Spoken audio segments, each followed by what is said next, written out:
नमस्कार मेरे सनातनी परिवार, हम हिंदुस्तानी चैनल पर आप सभी का बहुत बहुत स्वागत है। मित्रों, आज है गंगा दशहरा और गंगा दशहरा की सबको बहुत बहुत शुभकामनाएं। और गंगा दशहरा के अंतर्गत हम ये सीरीज चला रहे और आज इसका हम अंतिम एपिसोड बना रहे हैं और वो है कि 8 वसु कौन थे जो गंगा के पुत्र के रूप में जन्म लिया था और गंगा ने तुरंत ही 7 पुत्रों को नदी में पानी में गंगा में बहा दिया था, लेकिन एक पुत्र जीवित थे और वो भीष्म कहलाए।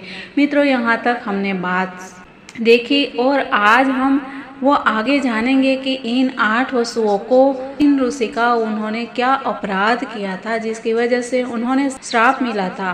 तो आज वीडियो है वो इंटरेस्टिंग होने वाली है, तो मित्रों अंत तक जरूर बने रहें और अभी नए हैं तो चैनल को सब्सक्राइब भी जरूर कर दीजिएगा। तो आइए मित्रों जानते हैं। जैसे कि हमने आगे बताया कि शांतनु और गंगा का विवाह हुआ था। शांतनु के अगले जन्म की भी हमने बात बताई और अभी शांतनु और गंगा का विवाह हुआ और उनसे 8 पुत्र का जन्म हुआ। उसमें से 7 पुत्रों को नदी में बहा दिया था और 8वें पुत्र को जब भी शांतनु ने गंगा को रोका और पूछा, तभी गंगा ने बताया कि उन्होंने वचन लिया था कि वो शांतनु गंगा से कुछ भी पूछेंगे नहीं और वो पूछेंगे तो वो तुरंत ही स्वर्गलोक चली जाएगी। तो बस इसी वजह से माँ गंगा स्वर्ग में चली गई और उसका 8वां पुत्र जो है वो इस धरती पे रह गए और उनको ही हम भीष्म पितामह के नाम से जानते हैं। तो ये 8 वसु कौन थे और उनको क्या श्राप मिला था? पौराणिक काल में 8 वसुओं की कहानी मिलती है जिनका महाभारत के महान योद्धा भीष्म से संबंध है। इन्हीं वसुओं में से एक भीष्म भी थे।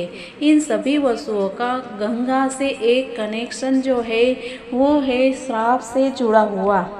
महर्षि वशिष्ठ के आश्रम में पृथु आदि 8 वसु अपनी पत्नियों के साथ आश्रम की रमणीयता से मुक्त होकर वहाँ घूमने गए थे और इससे पहले वो वसु दिव्य लोकों में रहते थे। महर्षि वशिष्ठ के आश्रम में कामधेनु नामक एक गाय थी और उनकी पुत्री नंदिनी उस आश्रम में कामधेनु की पुत्री नंदिनी अपने बच्चे के साथ रहती थी। ये गाय इतनी सुंदर थी और बड़ी दिव्य थी और महर्षि वशिष्ठ के आश्रम में उनके दैनिक भोजन आदि की व्यवस्था के लिए वो दूध प्रदान करती थी। इस उत्तम गाय को देखकर उन वसुओं ने आपस में बातचीत की कि ये गाय अत्यंत उत्तम है और दूध देती है जिसको पीने से मनुष्य 10,000 साल तक निरोगी आयु प्राप्त कर सकता है। उन वसुओं में से सबसे छोटे वसु जो थे उनकी पत्नी ने कहा कि क्यों ना हम इस गाय का अपहरण कर ले। उस वसु पत्नी की इस बात को सुनकर उसके पति ने अपने भाइयों की सहायता से उस गाय का हरण कर लिया।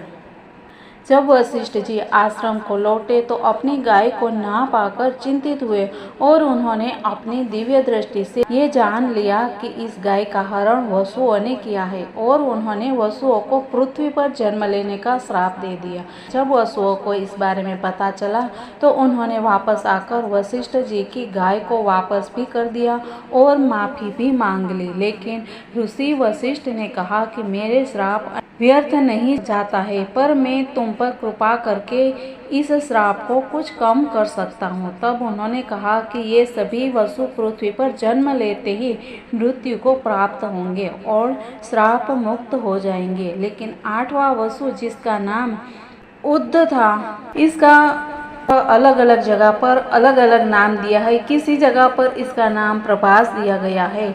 तो इस वसु को जिसने गाय के अपहरण में प्रमुखता से भाग लिया था उससे पृथ्वी पर कुछ दिन रहना होगा।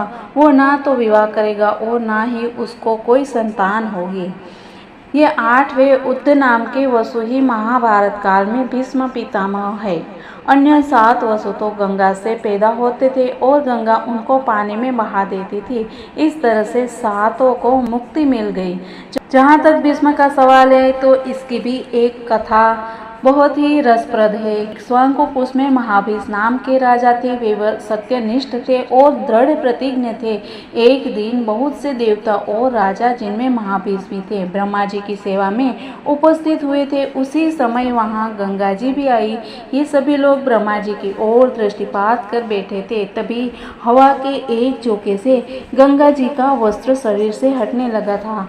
सभी देवता अपनी आंखें झुकाकर बैठे थे, लेकिन महाभीष गंगा के शरीर की ओर देखते रहे। भगवान ब्रह्मा ने इसी असभ्यता पर राजा को पृथ्वी पर जन्म लेने का श्राप दे दिया और कहा कि जिस गंगा को तुम देखते हो वही तुम्हारा अप्रिय करेगी, और जब तुम उस पर क्रोध करोगे तब तुम श्राप मुक्त हो सकोगे। महाभीष ने ब्रह्मा जी की आज्ञा को माना और निश्चय किया कि वे पुरुवंशी राजा प्रतीप के पुत्र होंगे। जब गंगा जी वहां से लौट रही थी तो उनकी भेंट वसुओं से हुई, जो वसु वशिष्ठ जी के श्राप से श्रीहीन हो गए थे। गंगा जी ने उनको आश्वस्त किया कि वे पृथ्वी पर जब जाएंगे तो उनको गंगा जी मुक्त कर देंगी। यही महाभीष शांतनु बने और गंगा इनकी पत्नी बनी।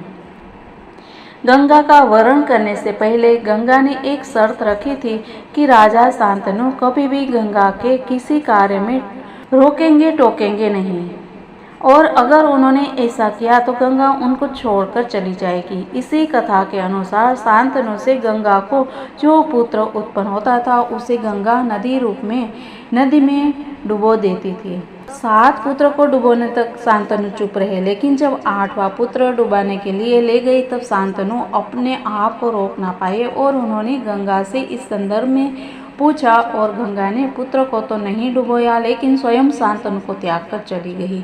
यही पुत्र जिसे शांतनु ने डूबने से बचा लिया आगे चलकर भीष्म पितामह कहलाए। तो मित्रों, ये थी 8 वसु और माता गंगा की संपूर्ण कथा, जिनको आज पढ़कर हम पवित्र बने हैं, क्योंकि माँ गंगा है, वो सबको तारने वाली है। और हम यही चाहते हैं कि बस इस पृथ्वी से हमको भी जल्द से जल्द छुटकारा मिल जाए, क्योंकि पृथ्वी पर जन्म लेना ही सुख दुख का हिसाब करने के लिए ही आते हैं। तो हम यही चाहेंगे कि क्यों ना हम माँ गंगा के सहारे ही हम स्वयं को, अपने आप को मुक्त कर ले। तो मित्रों, इसी शुभ बातों के साथ मिलते हैं कल। तब तक के लिए सबको जय हिंद, वंदे मातरम। भारत माता की जय।